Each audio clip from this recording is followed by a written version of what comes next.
How you doing today, folks? Now today we have an unboxing for a knife that I'm actually really excited about. I know I said it a lot, but honestly I'm excited about most knives, but this one especially, very excited about. Fully sealed. I did cut the label off so y'all can't see my address or his address, but otherwise completely sealed.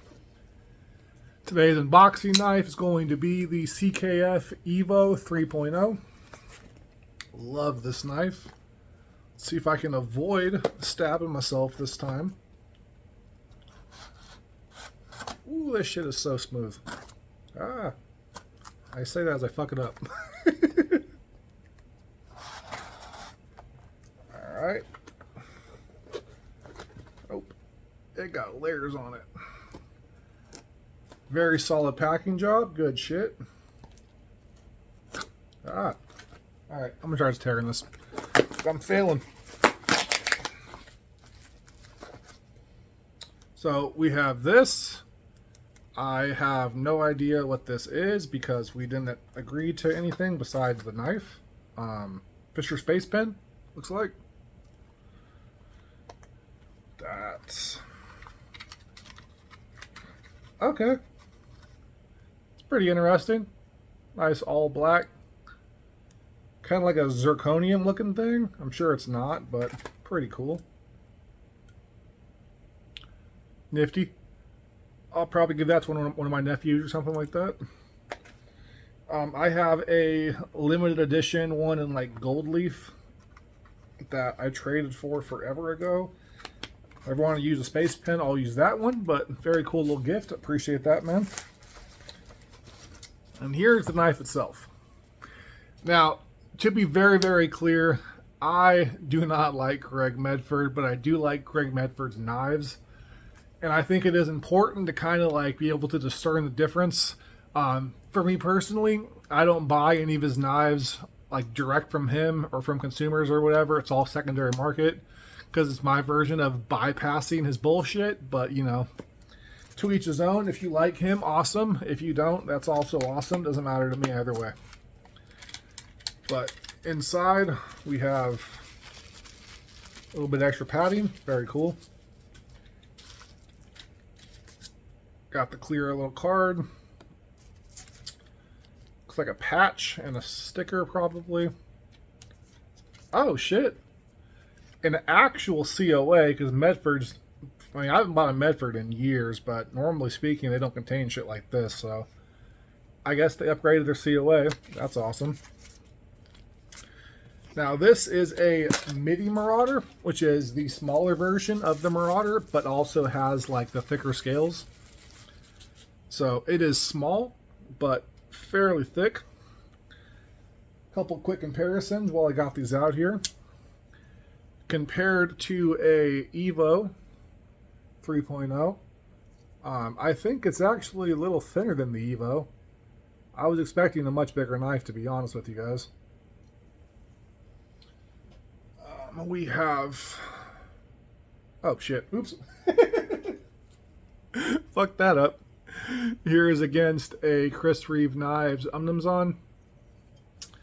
Also gets you an idea of the actual length. Ooh, it's very smooth. So, Umnumzon is a little bit bigger, but not by much. Compared to the Evo, Evo is also bigger, but not by much.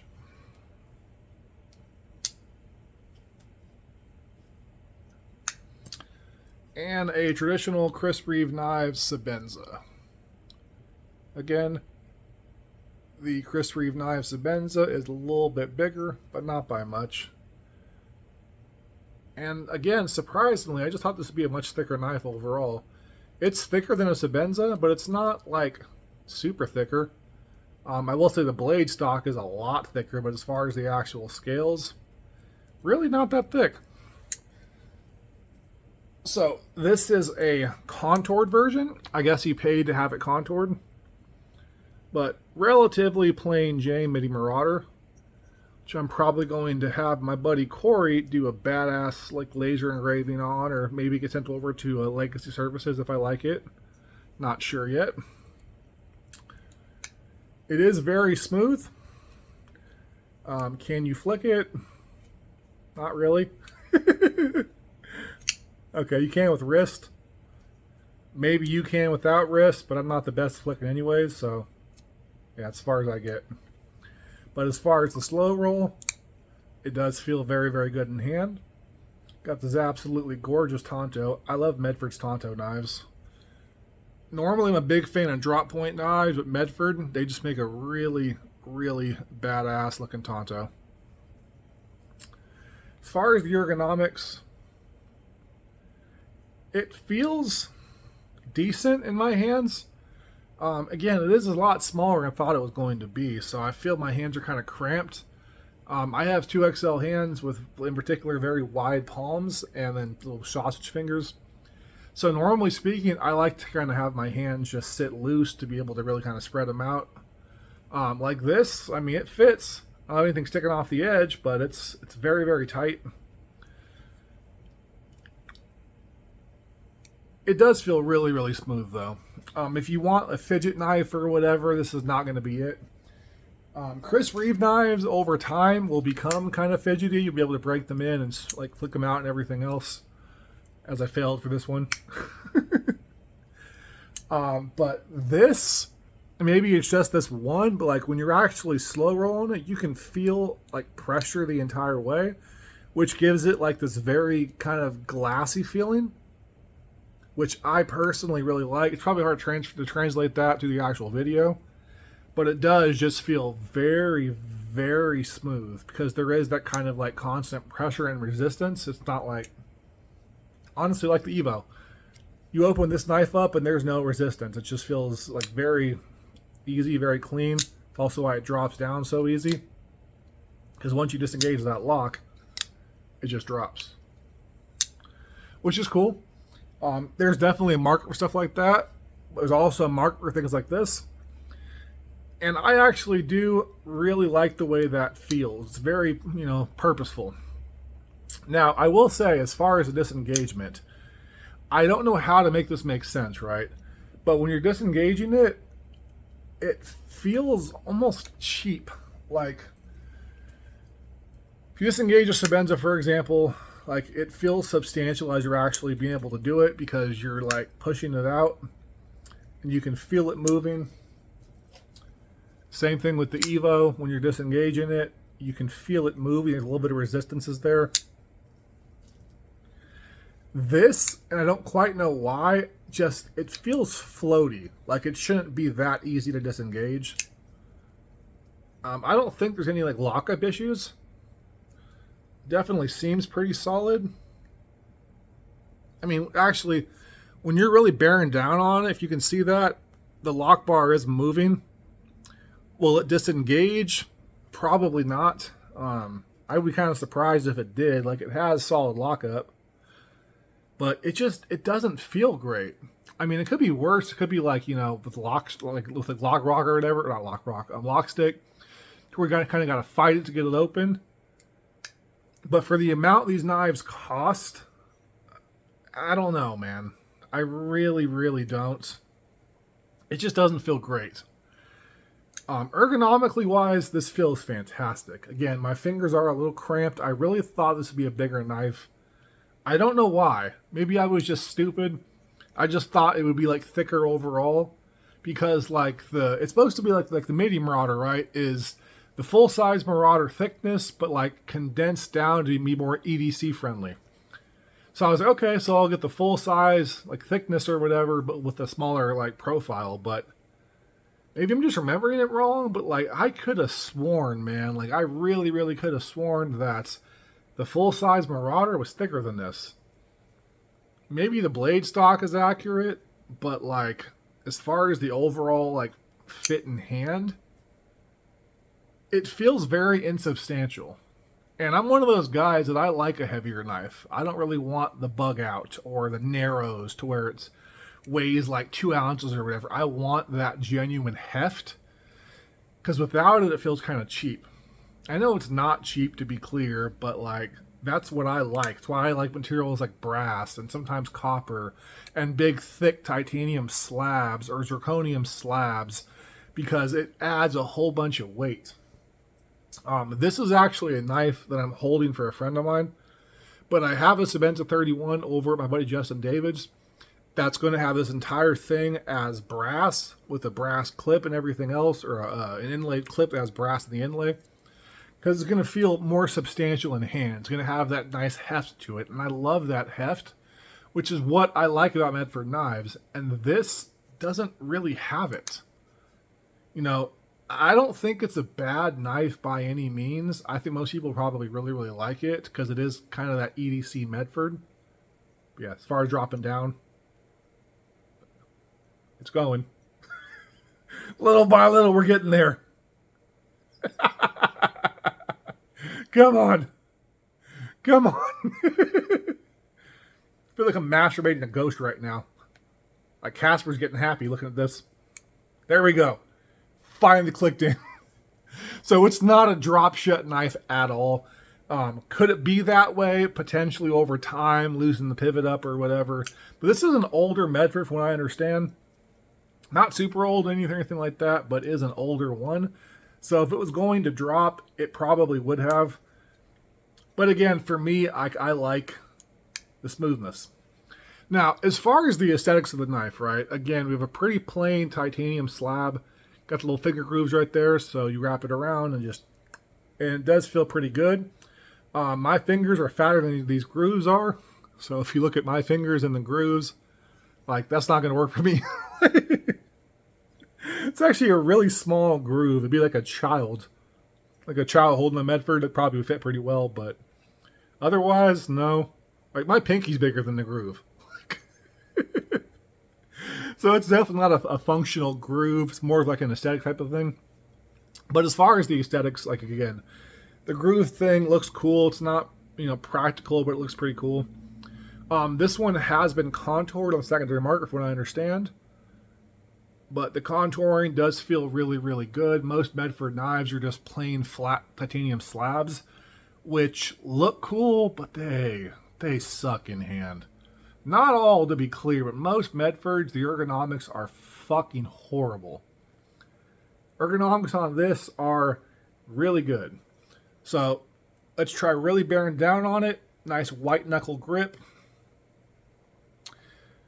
Now doing this, it doesn't feel great. It's not bad. I've definitely felt a lot of knives worse, but it's not great. You can see all the little red spots and everything else, but like you're not supposed to hold a knife that way. It's kind of like an extreme test. Just holding it casual feels good. There is a slight hot spot right here where the actual accessory to the clip is at. You can also feel the clip right along this edge right over here. That's kind of about it, to be honest with you. Just right here and then right here. But, two hot spots that I wouldn't really consider full-on hot spots. They're just noticeable. It's not a bad, it's not a bad trade-off at all. As far as the actual blade, this is in CPM 3V, which means it'll basically rust if you wink at it too long. But it is very, very pretty. I love the grinds. Now, nitpick time. This by Medford is considered a tumbled blade. Now, tumbled normally means that shit is stone-washed, right? And a stone wash has a whole bunch of scratches all over it. And it kind of gives a finish of like, being like a user. Which, personally, I fucking hate. If it's a user, right? I want it to actually look used because it's actually been used. Not because I paid to have it distressed or stone-washed. That shit's dumb. But this is tumbled. Does this look stone-washed to you? Does it look tumbled like it was running around in a fucking tumbler? I mean, to me, this looks like it's satin. Like, you can see the grind lines. It's really, really pretty. This piece right here is polished. You can see my phone reflected in the polish right there. Grind lines. It's a beautiful, beautiful fucking knife. And I also got some of the like KPL, like corrosion protection shit or whatever that I'm going to try out on this, because I've had CPM 3B knives before and it was bad. To be clear, they're great knives, but I rusted the fuck out of it. Like, it was to the point where I was like, man, I'm pretty sure this knife is like worth less than nothing. Like, if you want it, I gotta pay you for it. I gotta pay you like a recycling fee or whatever. But as far as the clip, it slides in really well. It's not super tight, I will say. I like a clip that when you put it in your actual pant pocket or whatever, it locks in, it's secure. This, I don't think it's going to fall out, but it's not ideal. But it's not bad, and it's not really a hot spot besides that one small spot, and it does fit the overall profile of the knife very nicely. So overall, man, I'm not mad about that. Do I love this knife? No. Do I like it? Yeah, it's pretty fucking cool. I did think I definitely thought it would be better or bigger, but it is what it is. And I also have a Medford Marauder H coming tomorrow. So that's basically this knife, but it adds like an inch to the overall profile of it, and then it's thinner. And this in of itself is almost too thin for me. So how am I going to feel about that? I might just have to just get a full-size Marauder, man, and bite the bullet. But for me, like, I used to have that knife, and I loved it, and I've had a couple of them over the years, but they never felt good in hand. The ergonomics were always just kind of and it's a lot of weight, and it's not super practical sometimes. So, I don't know. Like I said, I really thought this would be like the Goldilocks, and it's more like the locks. Like, it's not bad, but it's very I do, as a fan of slow rolling, right, because I'm very much one of those not fidget guys. Like, if you want to fidget with a knife, Evo, great knife to fidget with. Like, you just play with it, feels good. If you want to slow roll it, you can. Like, fail. Very fidgety knife. But for me, I actually really, really enjoy the slow roll. So to be able to take this out, to feel that pressure, that very positive engagement, and to slow roll it out, feels really, really good. But you know, the downside to that is as soon as I want to disengage it, this lock feels floaty as fuck. And I don't know if they're all like that, or if I just got a bad luck of the draw, whatever the case may be. But this lock, even though it is totally functional, this is totally a nitpick, in my humble opinion, feels like a goddamn M-Tech. That's terrible. But as my overall first impression score of this knife, I'm going to give it a 7 out of 10. I was thinking it was going to be like a 9 out of 10, maybe even a 10 out of 10. You know, worst comes to worst, 8 out of 10. Not going to lie, 7 out of 10 for me is a fucking disappointment. I'm very sad. I was very excited to get this knife, got it in hand, and I'm like, it's all right. And sometimes being all right is, you know, it's all right. But I wanted something great, man, and I did not get it. But if everything I said appeals to you personally, then this knife for you might be great, because this whole hobby is just about personal preferences, and what I love, you don't have to love, and what I hate, you don't have to hate. It is just one of those things where we all like our own, you know, certain style, and if this is your style, then you might fucking love it. Besides this cheap-ass goddamn lock thing, which drives me fucking crazy, I don't think it's a bad knife. To be clear, this right here alone knocks off a whole point for me, because this feels like absolute fucking garbage. Everything else is very good. Overall, be 8 out of 10, but this for me is the whole point gone. But anyways, folks, as always, I love you all. Please take care. Have a great day, and bye-bye.